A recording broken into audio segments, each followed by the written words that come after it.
आपकी अजमत को सलाम पेश करता हूँ। जैसा कि मेरे भाई ने आपको बताया कि ये अवामी एक्शन कमेटी का जो धरना है ये 160 आज इस प्रोग्राम की वसादत से आलमी दहशत का तो जो आपका कनेक्शन काटने जाएगा वो अपने बाजू उठाके महफूज लेकर इनके ऑफिस में वापस नहीं आएगा। अगर ये ऐलान करता हूँ कि तुलबा एक्शन कमेटी पहले की तरह आइंदा भी आपके साथ खड़ी है और खड़ी रहेगी। 27 मेगावाट जो हमारी रियासत में पैदा होती है, जो हमें 400 मेगावाट जो हमारी जरूरत है वो हमें फ्री दी जाए। लोगों को ये बताया कि हम पुरअमन लोग हैं, हमारी पुरअमन तहरीक है। अगर हम पुरअमन लोग ना होते तो ये हजीरा की इंतजामिया हमें इस तरह पोखर के थाने में ना ले जाती। हम ये कहना चाहते हैं यहाँ की इंतजामिया हो या आजाद कश्मीर की इंतजामिया हो कि हमें मजबूर ना किया जाए कि जिस तरह हमारे आबो अजदाद ने यहाँ से महाराजा को छोटियों कुल्हाड़ियों से भगा के पार किया था, हमें इस बात पे मजबूर ना किया जाए। हमारी तहरीक पिछले 5 माह से पुरअमन तहरीक है। इसे कहना चाहता हूँ कि हमारे हौसले कमजोर नहीं, हमारे हौसले पहले से और मजबूत हो गए हैं। आपने अगर आइंदा भी गिरफ्तारी की, इंशाल्लाह अब पुरअमन नहीं होगा।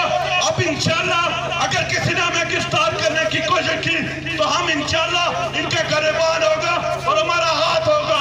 और हम ये बताना चाहते हैं उस हुक्मरान तबके को कि तुम्हारी ये साजिशें अब आवाम जान चुकी है, क्योंकि ये तहरीक कोई लीडरों की तहरीक नहीं है, ये तहरीक कोई बड़े लोगों की तहरीक नहीं है, ये तहरीक आम लोगों की तहरीक है, ये तहरीक तुलबा की तहरीक है, ये तहरीक ताजरों की तहरीक है, ये तहरीक आम मेहनत कशों की तहरीक है। में बैठे हुए हुक्मरानों की थी, वो आज इस रियासत में आम आदमी वो जिम्मेदारी अदा कर रहा है। मैं कहता हूं कि हुक्मरानों को शर्म आनी चाहिए।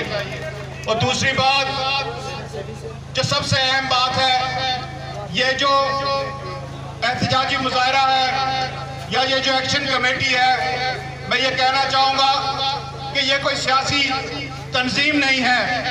ये तमाम जमातों, तमाम मकातब फिक्र, हर सोच रखने वाले लोगों का एक यकनकाती एजेंडा है कि मौजूदा महंगाई जो इस वक्त हम पर मुसल्लत की गई है उसकी जिम्मेवार आज़ाद कश्मीर हुकूमत इस तरह से बनती है कि मैं ये कहना चाहूँगा कि लोगों को अंधेरे में ना रखें। यहाँ पर हर तरह के लोग हैं, यहाँ पर हक़ खुद इरादियत जो है उसके हमायती भी मौजूद हैं।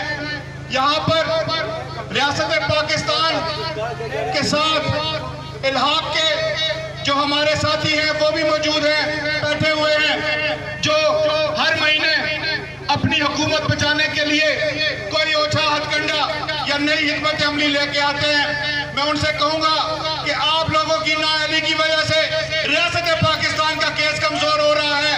आपकी वजह से IPPs की जेबें भरी जा रही हैं। और सबसे बड़ी बात यह है कि हमारे जो गरीब आदमी से पैसे लिए जाते हैं, जो आम आदमी से पैसे लिए जाते हैं, वो ISO को या दूसरी पावर कंपनीज को मिल रहे हैं और वो पैसे फर्द वाहिद के अकाउंट में जा रहे हैं। और जिम्मेदारी किसकी ठहराई जा रही है? यहाँ पे भेद की रंग बिरंगी बोलियां अप्रेजिंग हुई थी, दोनों मुआहदे पब्लिक किए जाएं ताकि पब्लिक अंधेरे में न रहे। और ये जिम्मेदारी है हुक्मरानों की। हम ये नहीं चाहते कि हम सिर्फ और सिर्फ निजाम को कमजोर करें, हम नहीं चाहते कि अबूरिया पार्लिमानी निजाम डिस्टर्ब हो, मगर आपकी नाअहली की वजह से सिर्फ अपनी कुर्सी बचाने के चक्रों में ये तमाम निजाम मफलूज हो गए।